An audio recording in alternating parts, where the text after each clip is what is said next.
Meanwhile, 4 inmates who fled from an Akure prison have been rearrested at their hideout in the Okitipupa area of Ondo State.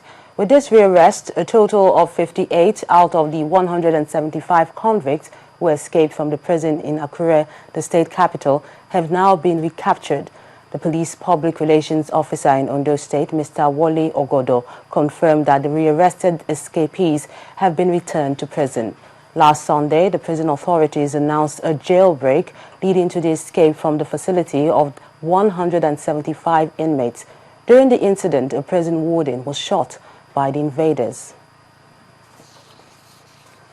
An alleged plan by the Zamfara state government to arm vigilante groups in the state is sending shivers down the spines of some senators. One of the lawmakers, Senator Mohammed Bashir, who gave the information on the floor of the Senate, said the move by the state government is not helping the fragile security situation. However, lawmakers said the indiscriminate arming of vigilante groups is not limited to Zamfara state, as many groups and individuals across the country are armed. In the face of the worsening security situation in the country, particularly in the north, residents and military personnel are devising ways of confronting the problem. For instance, a youth vigilante group, popularly known as Civilian JTF in Borno State, has been active in fishing out insurgents. However, the alleged arming of vigilante groups by the Zamfara state government is one move which some lawmakers are not happy about. To arm the vigilante groups in Zamfara state with rifles is capable of further jeopardizing the fragile security situation in the state. But a lawmaker had a different view. If the gunmen know or the attackers know that the villagers are armed, the situation would have been different. And let me ask this question, Mr. President. Why is it that almost half of us here own guns? Are you sure? Yes. You have to retract it. It's a dangerous conclusion. Because you are not in their houses. For some lawmakers, the motion raises some fundamental questions about the country's security apparatus. The governor of Zamfara state has already acquired some of these arms and ammunition. And he did say so clearly.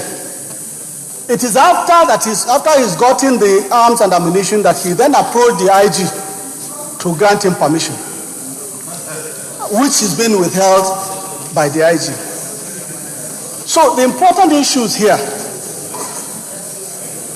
to debate really is that why is it so easy for anybody to acquire these arms and ammunition without any hindrance? Are we from this motion now seeing challenges that will confront us when we encourage communities to participate in policing? At the end of a debate, it was surprising that federal lawmakers rejected the recommendation calling on President Goodluck Jonathan to prevail upon the Zamfara state governor to rescind his decision to arm vigilante groups in his state.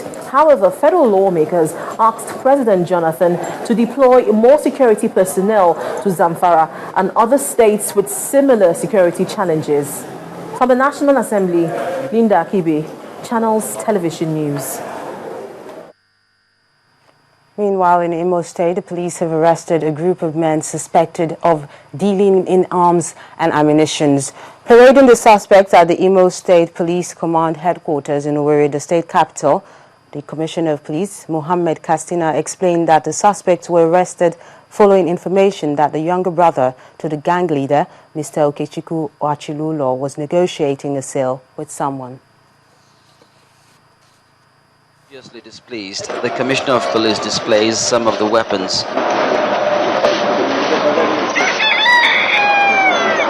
Among items recovered are 13 pump-action guns, assorted rifle ports, 750 live cartridges, a carton of security torchlights, rifle accessories, and a bulletproof vest.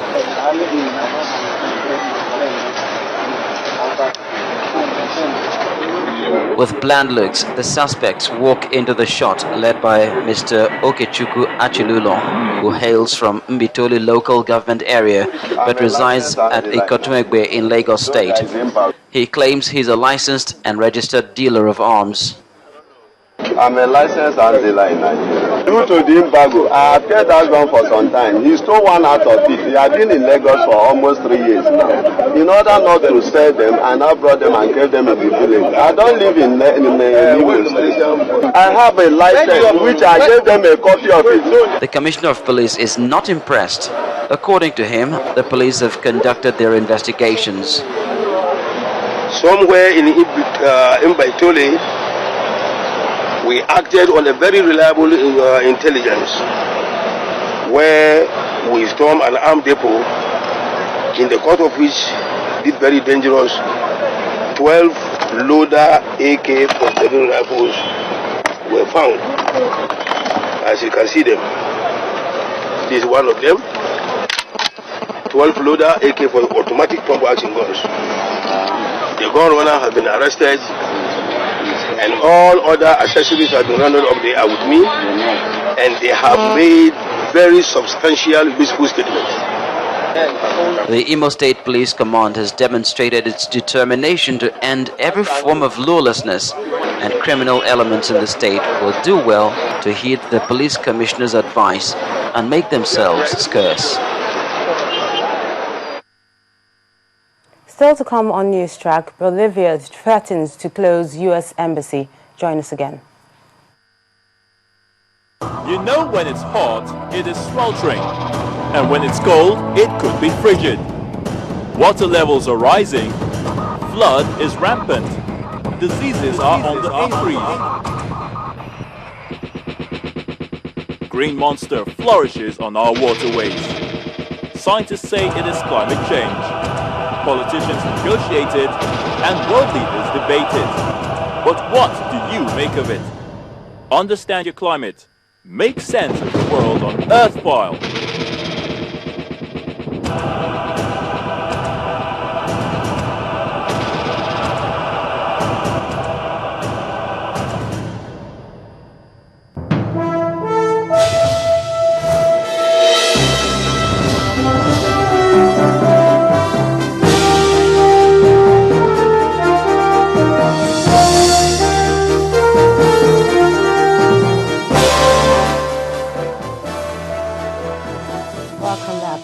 Business news. The president visits to China next week. We'll see him sign off on $3 billion in Chinese loans to build infrastructure.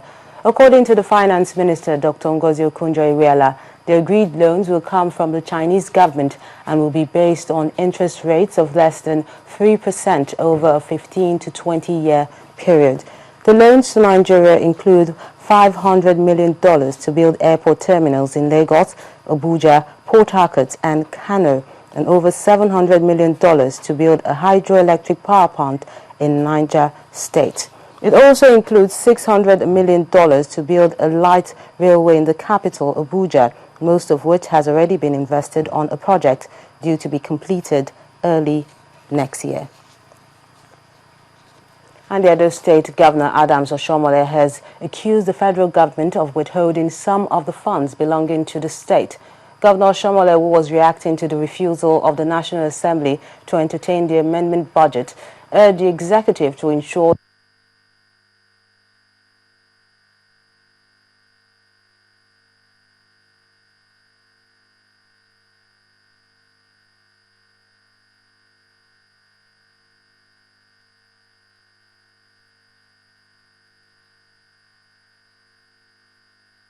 the executive complaining against each other. I wanted to add my own complaint using this forum. That even the budget that has been passed, my own share of it, which is meant for me to address the challenges facing the people of Edo State, the Ministry of Finance is not releasing my money in full. And I want to place on notice that from February to now, more than 1.8 billion naira for a small state like Edo is being delayed by Abuja. And that is affecting my own credibility as a governor to deliver on my commitment to contractors, to workers, to pensioners, to all those who have obligations. Of Edo State, Adams Oshiomhole. And on the foreign scene, our eyes are still on Egypt, and the army has maintained that it will guarantee the right